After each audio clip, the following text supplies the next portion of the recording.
Hello. Today, we will be doing something a little bit different. Last video, we looked at upgrading or repairing my Power Mac to allow me to burn disks. This time, we're looking at upgrading my iBook G3 with more memory. Now, this is in preparation for a project I'm doing this coming week, where I will use my iBook G3 for as many tasks as possible. So, I'll try and use it as much as possible and use my main computer as little as possible. My main computer being my MacBook.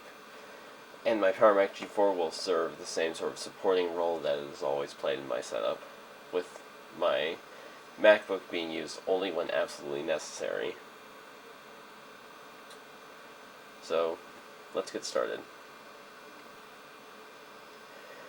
So, I have the iFixit guide open for adding memory to the iBook, and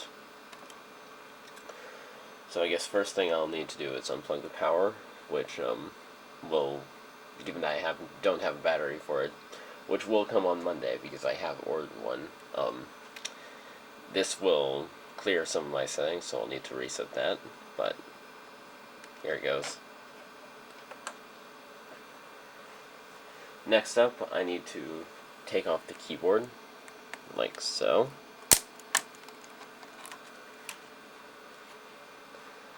And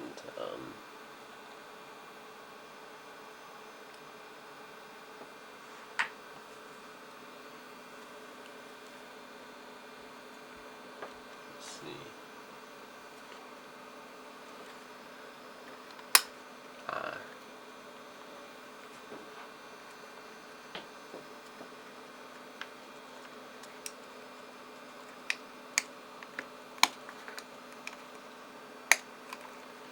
So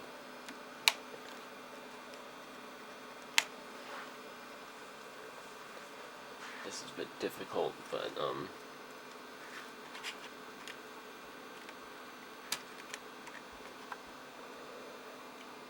yeah, I'm gonna need to do this off camera because I don't want to have to work around the camera.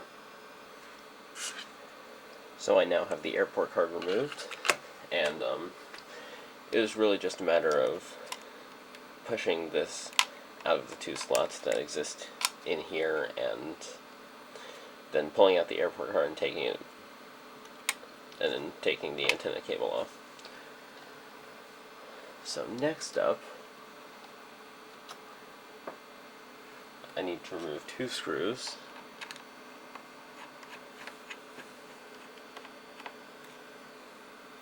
Here is one screw. And here is the other screw.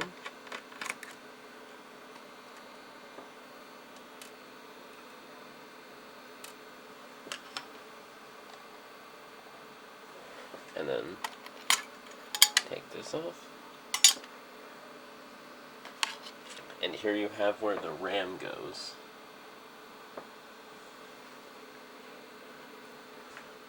But before installing the RAM, it looks like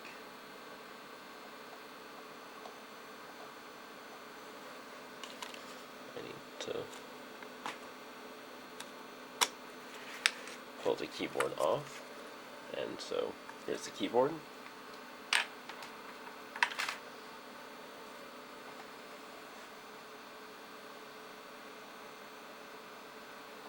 And now it's just a matter of putting the RAM in, which hopefully I'm grounded. I don't have a grounding strap, but I've never had an issue with static discharge before, and I can...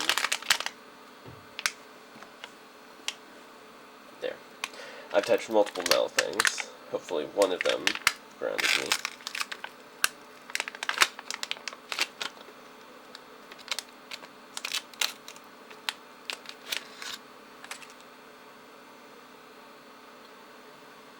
So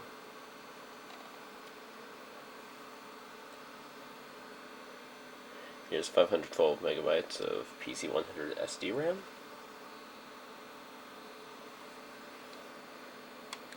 And then just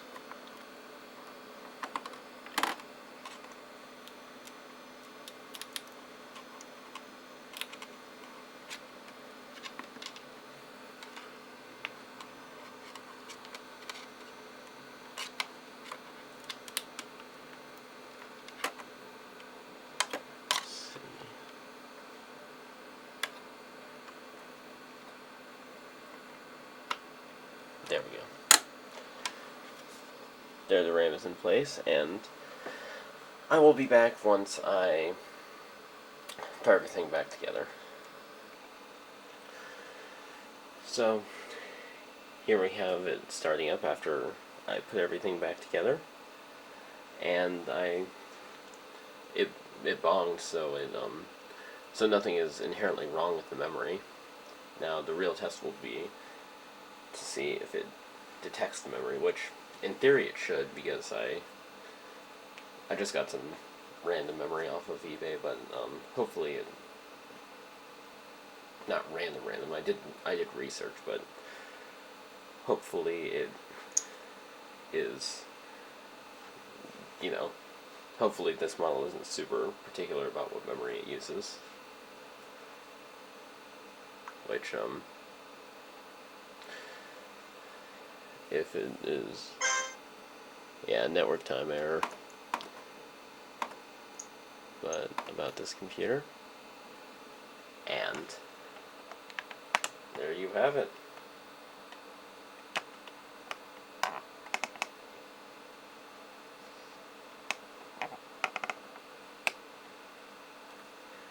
.640 megabytes of memory, and that is awesome. So now this computer has maxed out memory, and I am ready to continue on with the challenge of using this computer for most daily computing tasks. Just a little bit more of an explanation about this challenge that I'm taking on is I will use this as much as possible, but my Power Mac will likely play a heavy supporting role, because there are some things that I like about, say, QuickTime 7. I like the QuickTime 7 encoder a lot more than I like the QuickTime 6 encoder. And then also, the web browser on here, Classilla, isn't quite as capable as 10.4 Fox is loading some websites, most websites actually. And then my MacBook will still be used for some things, like I like to play Minecraft, which my Power Mac G4, while it can run, it cannot run the newest version, and it cannot run it that well. So I'm going to be using this computer as much as possible, but there will be some things that I have to use a different computer for. But so, yeah.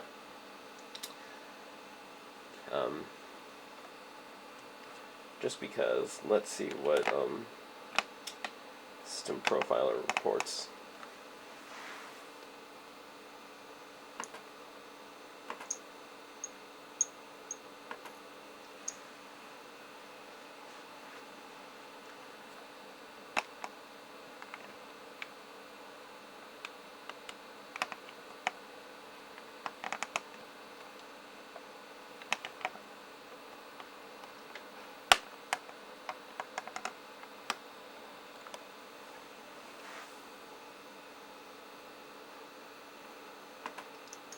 There's a virtual memory, and there's a built-in memory.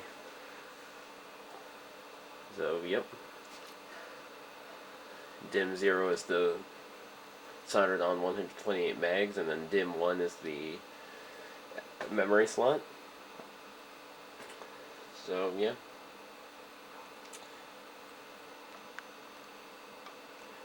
So that's all for today. Thank you for watching, and I hope you enjoyed this video.